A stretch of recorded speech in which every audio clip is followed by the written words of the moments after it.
Halo semua anggota Melek, apa kabar? Jumpa lagi melalui pelajaran online. Sekarang kita sudah masuki pelajaran yang keempat. Selamat karena para Melekers sudah melewati suatu fase yang penting, yaitu motif yang benar tentang manajemen keuangan keluarga. Sekarang masuk ke fase yang penting berikutnya, yaitu membangun 4 pilar. Mari kita lihat konstruksi keuangan yang akan kita bangun sehubungan dengan manajemen keuangan ini. Dari bangunan ini kita bisa melihat bahwa sekarang kita sedang berada di pilar yang pertama.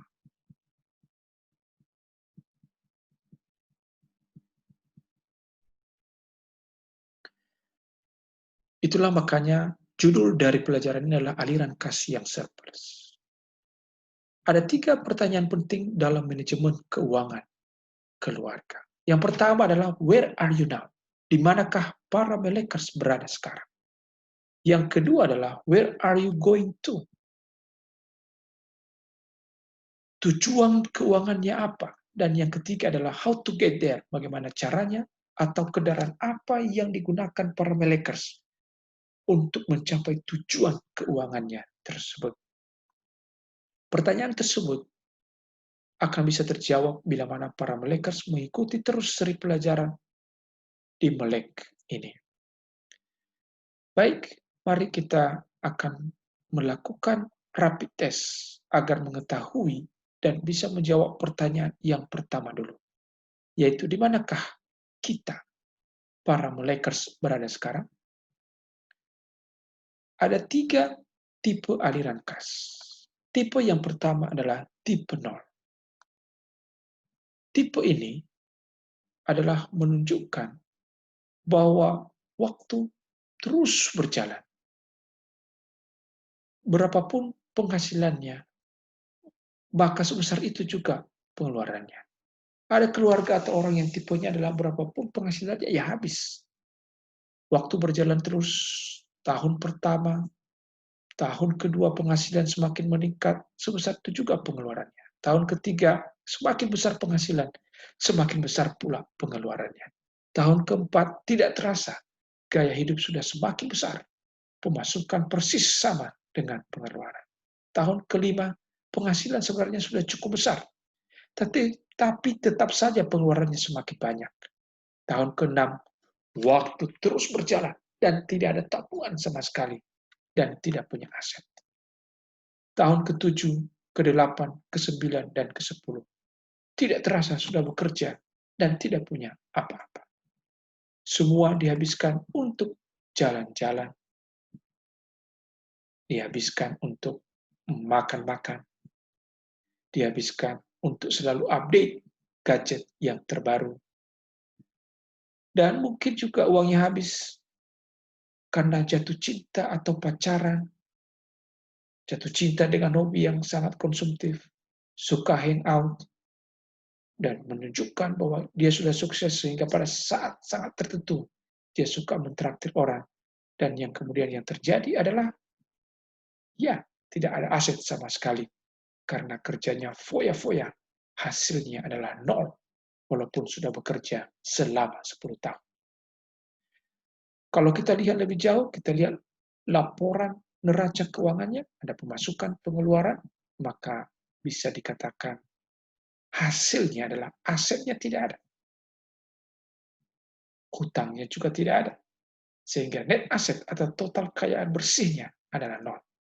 Mungkin tidak nol benar, tapi ya dianggap nol. Karena yang ada hanyalah koleksi foto-foto perjalanan, koleksi makan di restoran-restoran mewah, dan gadget-gadget yang terbaru, pakaian-pakaian yang kalau dijual harganya mungkin tidak laku dan tidak ada lagi harganya.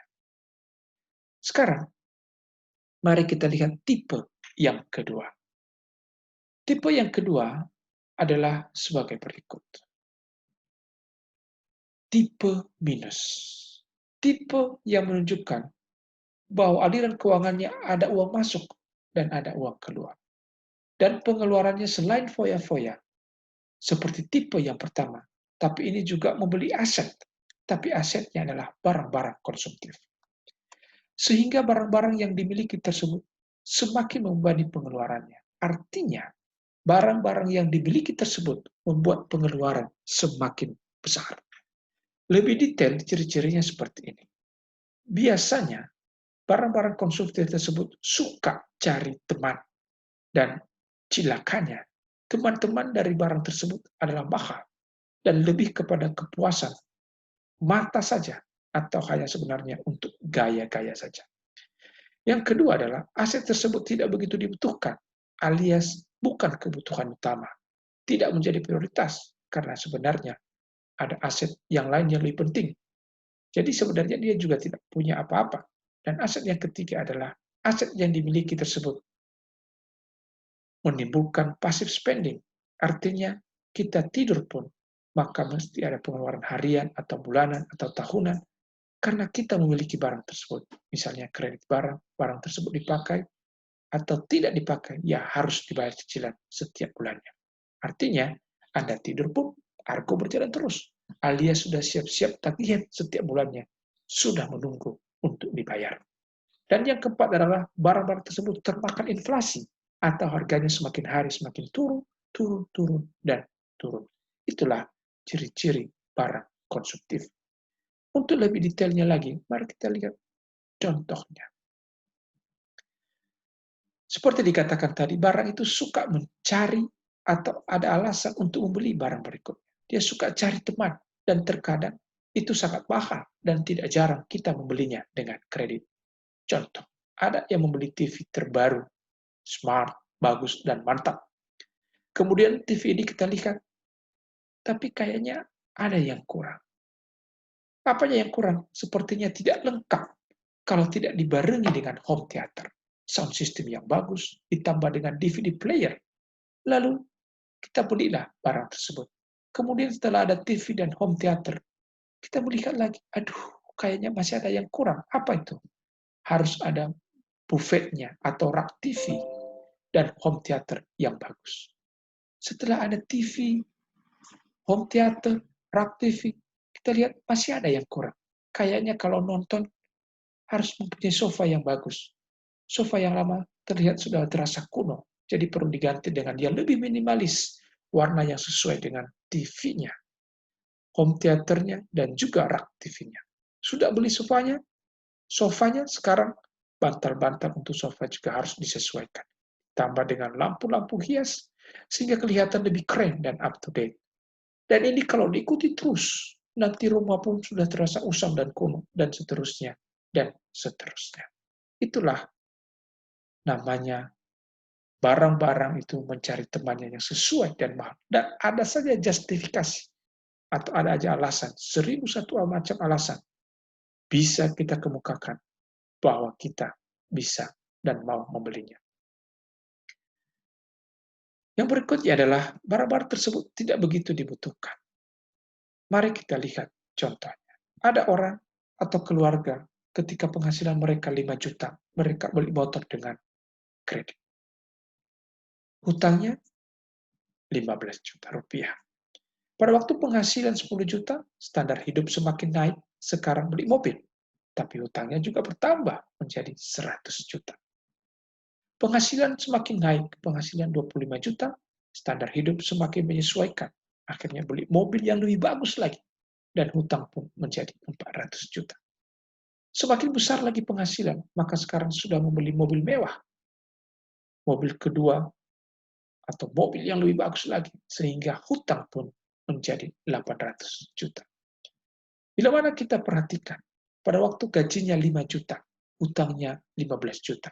Itu adalah 3 kali dari penghasilannya.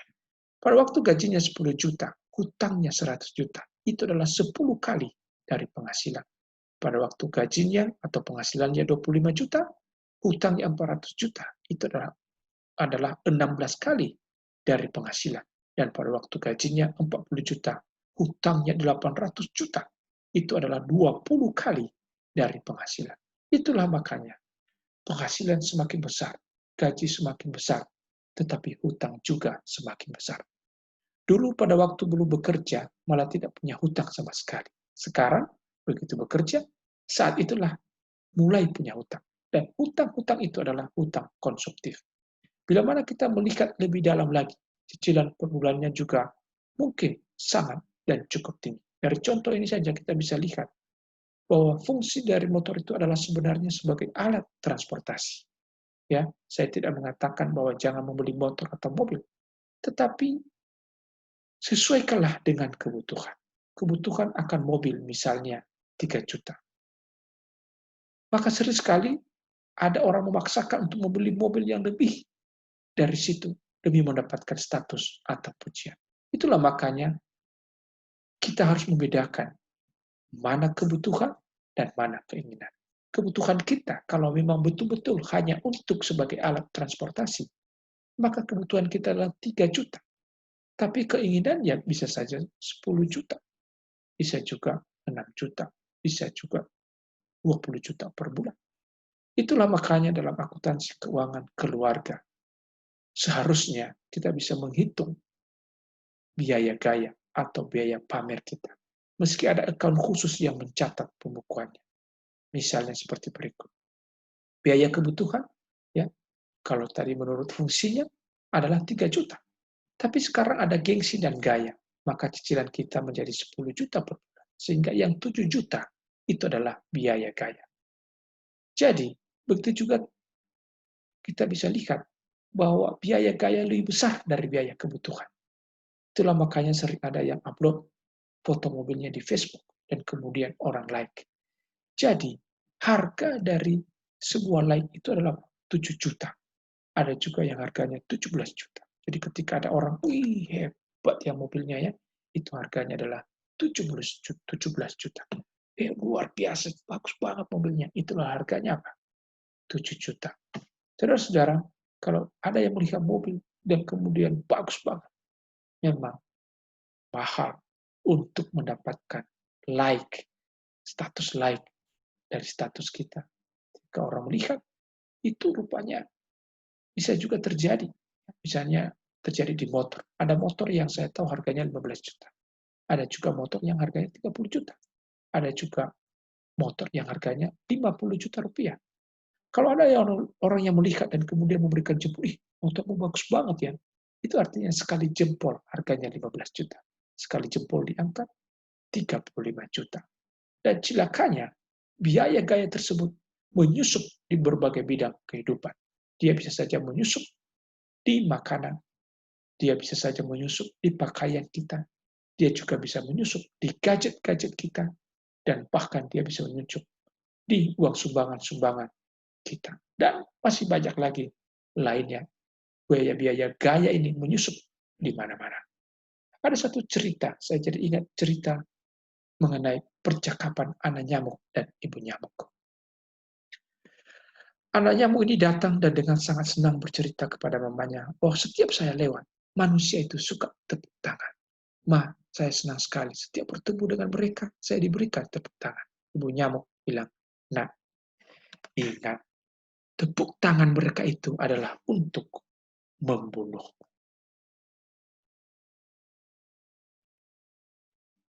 Saudara-saudara, sering sekali kita memberikan pengeluaran tidak sesuai dengan kebutuhan kita, tidak sesuai dengan penghasilan kita.